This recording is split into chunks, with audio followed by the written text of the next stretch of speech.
Hello students, how are you? I hope you are doing very good. Today I am going to teach chapter 9. The name is the stone cutter. Stone cutter means पत्थर काटने वाला एक आदमी.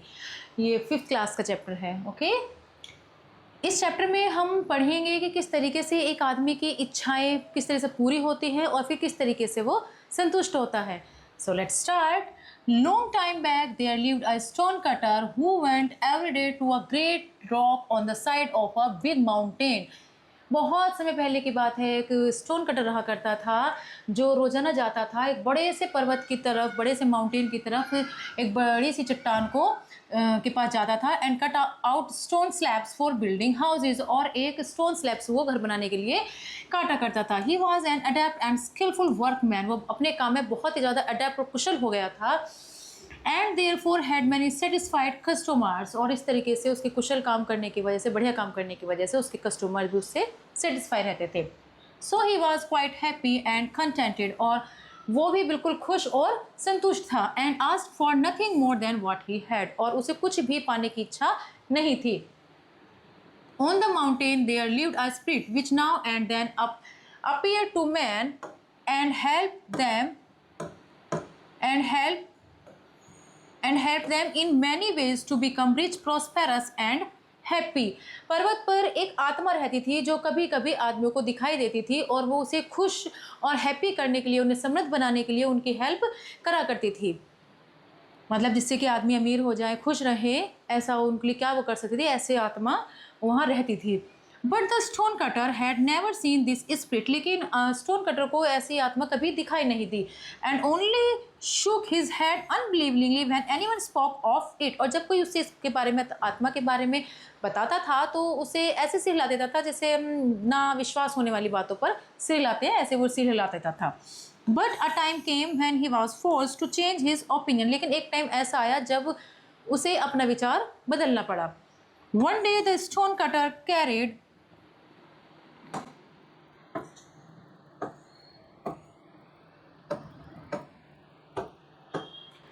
One day the stone cutter carried a stone slab to the house of a rich man. एक बार stone cutter एक अमीर घर में एक स्टोन स्लैब लेकर जा रहा था. Where he saw all sorts of beautiful things of which he had never even dreamed. और जहाँ उसने ऐसी सुंदर सुंदर चीज़ें देखी जो उसने कभी सपनों में भी ऐसी चीज़ें नहीं देखी थी. Suddenly his daily work seemed hard to him. अब उसे अपना रोजाना का काम कठिन लगने लगा, मुश्किल लगने लगा. And he thought to himself. उसने अपने बारे में सोचा, खुद से कहा, oh if only I were a rich man. काश मैं भी एक अमीर आदमी होता. And could sleep in a bed with silk curtain and golden tassels. How happy I should be. और मेरे पास भी सोने के लिए एक ऐसा बिस्तर होता जिस पर रेशमी पर्दे, रेशमी सिल्क की कर्टेन और गोल्डन टेसल्स, मतलब सुनहरी लटकने वाली चीज़ें जैसे उसके चारों तरफ थी बैठ के. इस तरीके से मेरे पास भी एक ऐसा बेड होता तो मैं कितना खुश होता. A voice answered. एक आवाज़ ने उत्तर दिया. Your wish is here a rich man you shall B. आपकी इच्छा सुन ली गई है और आप बहुत जल्दी ऐसे हो जाओगे. And the sun at the sound of the voice the stone cutter looked around but could see nobody. इस आवाज को सुनकर वुड कटर ने चारों तरफ देखा और लेकिन उसे कुछ भी दिखाई नहीं दिया. He thought it was all his fancy. उसने सोचा ये शायद मेरा मनमोजीपन हो सकता है.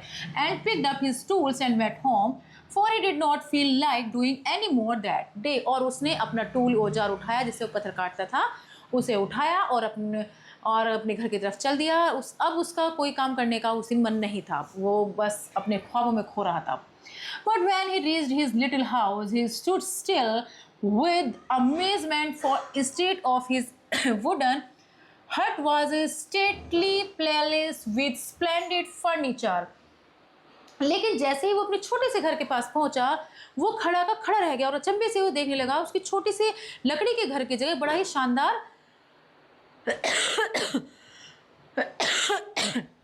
एक बड़ा ही शानदार सा महल खड़ा हो गया था और कीमती फर्नीचर उसके अंदर लगा हुआ था. और उससे भी ज़्यादा अच्छी बात ये थी कि and most marvellous of all was the bed just like the one of he had wished for.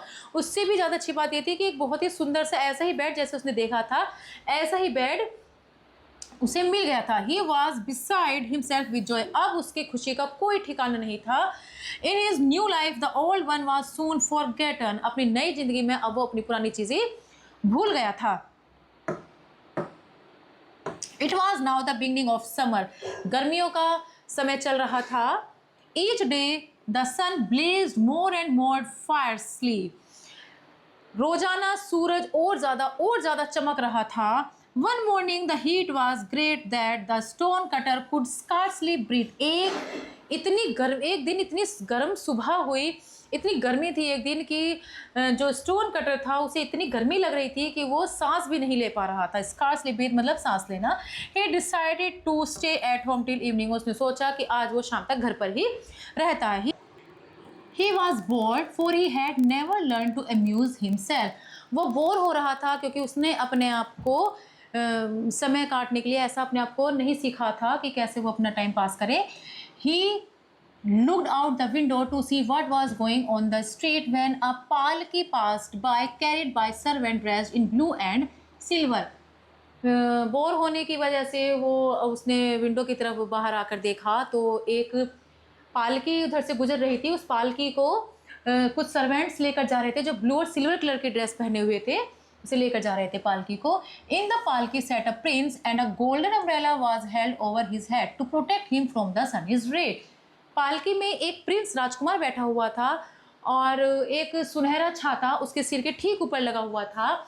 उससे वो छाता उसके सूरज की जो किरणें लग रही थी, रेज लग रही थी सन की, उससे वो प्रोटेक्ट कर रहा था।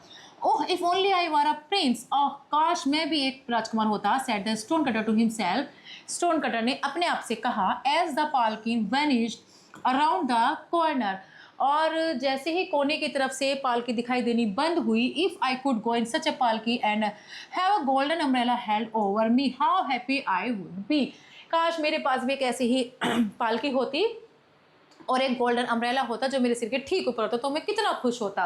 And a prince he was servant dressed in scarlet and gold bore him on a palki, और एक राजकुमार, अब वो एक राजकुमार था, सर्वेंट उसके ब्लू और लाल कलर की ड्रेस पहने हुए उसे पालकी में बैठाए हुए थे। The golden umbrella was held over his head, golden umbrella उसके सिर के ऊपर था। Everything his heart could desire was his, हर वो चीज़ जो वो चाहता था उसे मिल रही थी।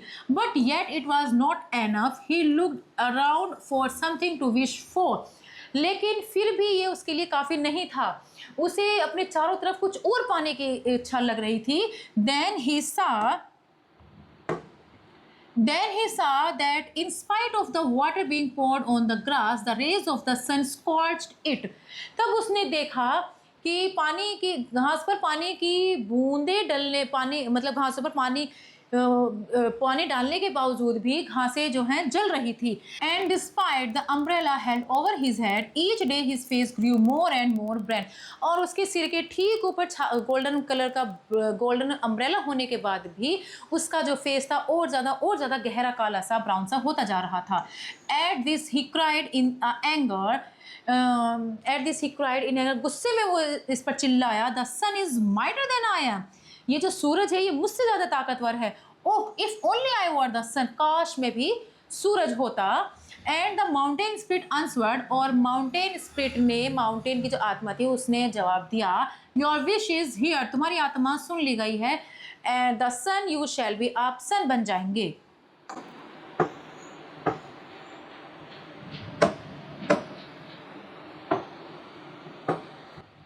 The stone cutter became the sun and was proud of his power. Stone cutter को सूरज बन गया था और अब उससे बहुत ज़्यादा प्राउड हो रहा था, घमंड हो रहा था। He shot his rays above and below on earth in heaven.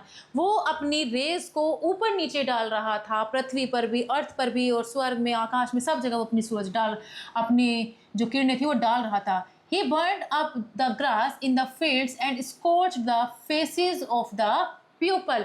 और खेतों की जब वो इतनी किरणें डाल रहा था, सूरज इस तरह चमक रहा था, तो जो वहाँ की घासें थी वो सब जल गई थी, यहाँ तक कि घासें तो जली गई थी खेतों की, लोगों के चेहरे भी जल गए थे। But in a short time he began to grow tired of his mouth, लेकिन इतनी ताकत दिखाने की वजह से अब वो थोड़ी थकान महसूस कर रहा था। So when a cloud covered his face and hit the earth from him he cried, the cloud is mightier than me. इसलिए जब वो ताकत दिखा रहा था, थकान महसूस कर रहा था, तो तब एक बादल आया और सन को उसने ढक लिया और पृथ्वी के आगे आगे, मतलब पृथ्वी को ढक लिया, जिससे कि वहाँ छाई हो गई, उन्हें सांस आया। लेकिन वो चिल्लाया कि बादल मुझसे ज़्यादा ताकतवर है। Oh if I were a cloud I would be even mightier. Oh काश मैं एक बादल होता तो मैं और ज़्यादा, तो मैं इससे भी ज़्यादा ताकतवर होता। And the mountain spirit answered, और माउंट स्प्रिट ने आंसर किया, your wish is here, a cloud you shall B. आपकी इच्छा सुन ली गई है और आप बादल बन जाओगे। And a cloud he became and lay between the sun and the earth, और अब वो बादल बन गया था और सन और अर्थ के बीच में आराम से लेटा रहता था। ही caught the sun's beams and held them, वो सूरज की किरणों को पकड़ता था और उन्हें पकड़े रखता था। एंड टू हिज जॉय, खूब मजे करता था। The earth grew green again and flowers blossomed, earth फिर से हरी भरी हो गई थी, फूल खिलने लगे थे। That was not enough for him, लेकिन ये सब उसके लिए काफ़ी नहीं था। And 4 days and weeks he poured for forth rain till the rivers overflowed their banks, और कुछ दिन और हफ्तों तक इतनी बारिश होती रही, इतनी बारिश हो करता रहा, इतनी बारिश उसने इतनी बारिश करी कि जो नदियां हैं और नदियों के किनारों से पानी जब तक बाहर नहीं निकल गया, यहाँ तक कि जो rice and the crop of rice stood in water, पानी की वजह से चावलों की फसलें भी ख़त्म हो गई थी, ख़राब हो गई थी। Towns and villages were inundated due to rain, शहर और गांव भी पानी की वजह से डूब गए थे, बारिश की वजह से डूब गए थे। Only the great rocks on the mountain side remained unaffected, केवल एक माउंटेन के पास जो चट्टान थी, सिर्फ वो इस पर कोई इफेक्ट नहीं पड़ा था, सिर्फ वो बच गई थी। The cloud was amazed at the site, cloud को ये दृश्य देखकर तो बहुत ही अचंभा हुआ। एंड क्राइड इन वंडर, और अचंभे में चिल्लाया, is the rock then mightier than I am, क्या चट्टान, क्या ये रॉक मुझसे भी ज्यादा ताकतवर है। ओह आई वर द रॉक, काश मैं चट्टान होता। And the mountain spirit answered, your wish is here, the rock you shall be, और पर्वत ने, माउंटेन स्पिरिट ने जवाब दिया, ठीक है तुम्हारी इच्छा सुन ली गई है और आप चट्टान बन जाओगे। And the rock he became and gloried in his power, और चट्टान अब वो चट्टान बन गया था।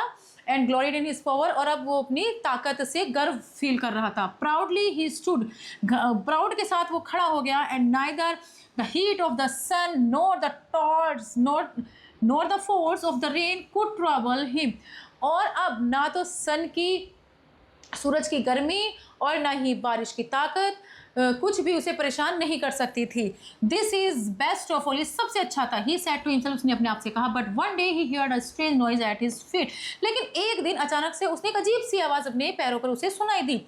And when he look down to see what it was, और जैसे ही उसने नीचे की तरफ देखा, अपने पैरों की तरफ, ये क्या था। He saw a stone cutter driving tools into his surface, उसने एक स्टोन कटर के औजार से उसने उसके सरफेस को, जो उसके नीचे का एरिया था, उसको काटते हुए देखा। Even while he looked on, a shiver ran through him, और यहाँ तक कि देखते ही देखते उसके अंदर एक कपकपी सी निकल कर आई, एक कपकपी सी उठी उसके शरीर के अंदर।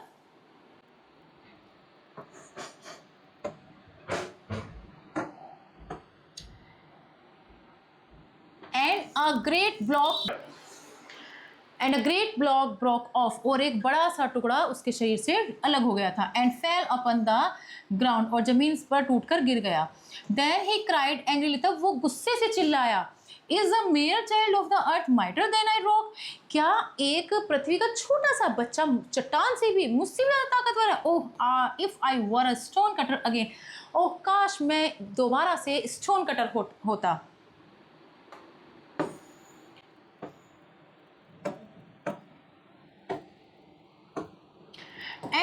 माउंटेन स्प्रिट आंसर्ड, और माउंटेन स्प्रिट ने आंसर करा, योर विश इज हियर, तुम्हारी इच्छा सुन ली गई है, a man once more you shall be, और अब आप दोबारा से एक आदमी, फिर से दोबारा से आदमी बन जाओगे। And a man he was, और एक आदमी, अब वो फिर से एक आदमी बन गया था। He toiled at his trade of stone cutting, और उसने दोबारा से पत्थर काटने के काम को बहुत ही मेहनत के साथ शुरू कर दिया। हिज बेड वाज हार्ड, अब उसका बेड हार्ड था, सख्त था। एंड हिज फूड स्कैंटी, उसका खाना पहले की तरह ही कम था।